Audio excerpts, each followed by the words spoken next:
குழந்தைக்கு கொடி சுத்துறது தெரியுமா தெரியாதா? அப்புறமா வந்து நல்லா இருக்குதுமா நார்மலா ஆகுதுன்னு சொன்னாங்க. காலையில குடி பார்த்து கொடி வந்து திருவிட்டுதுமா ஆபரேஷன் பண்ணணும்னு சொன்னாங்க. என்ன நடந்துச்சுன்னு தெரிய மாட்டேங்குது. டாக்டர் என்ன சொல்றாங்க, குழந்தை கையில வந்து மூச்சு நின்றுச்சுன்னு சொல்றாங்க. இப்போ என்னதான் பாக்குறாங்க கேட்டா டாக்டர்னா எல்லாரும் பார்த்து தான் எடுக்கணும். இந்த மாதிரி குழந்தைக்கு இந்த குழந்தைக்கு என்ன பதில் சொல்றீங்க நீங்க சொல்லுங்க. இந்தாங்க உங்க குழந்தை இறந்துடுச்சு, குழந்தைய தூக்கிட்டு போங்க என்று குழந்தை இறந்தும் அநாகரிகமாக பேசிய செவிலியர்.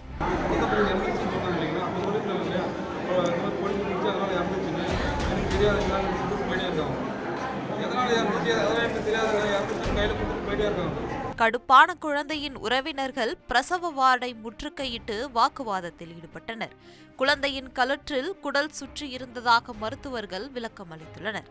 கிருஷ்ணகிரி மாவட்டம் ஓசூர் பகுதியை சேர்ந்த இணையதுல்லா இவருக்கு திருப்பத்தூர் மாவட்டம் ஜோலார்பேட்டை அடுத்த பால்நாங்குப்பம் பகுதியை சேர்ந்த சமீரா என்ற பெண்ணுடன் கடந்த 3 வருடங்களுக்கு முன்பு திருமணமானது.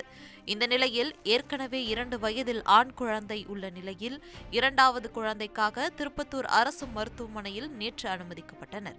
இந்த நிலையில் நேற்று மாலை 5 மணி அளவில் குழந்தை சுகப்பிரசவத்தில் பெண் குழந்தை பிறந்துள்ளது. ஆனால் குழந்தை இறந்து பிறந்ததாக கூறி செவிலியர் பெற்றோரிடம் குழந்தையை கொடுத்துள்ளனர். அப்போது செவிலியர்கள் இந்தா குழந்தை இறந்துடுச்சு, தூக்கிட்டு போங்க என அநாகரிகமாக பெற்றோர்களிடம் பேசியதாக கூறப்படுகிறது. இதனால் ஆத்திரமடைந்த பெற்றோர்கள் மற்றும் குழந்தையின் உறவினர்கள் திருப்பத்தூர் அரசு மருத்துவமனையில் உள்ள பிரசவ வார்டை முற்றுகையிட்டு மருத்துவரிடம் வாக்குவாதத்தில் ஈடுபட்டனர்.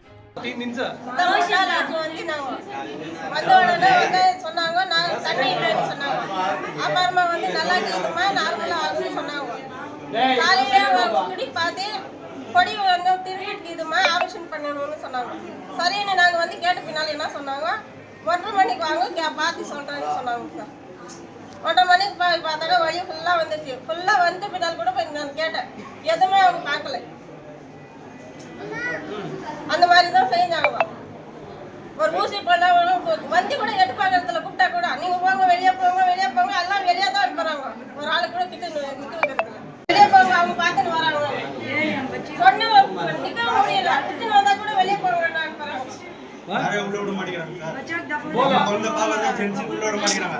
என்ன நடந்துச்சுன்னு தெரிய மாட்டேங்குது. டாக்டர் என்ன சொல்றாங்க, குழந்தை கையில வந்து மூச்சு நின்றுச்சுன்னு சொல்றாங்க.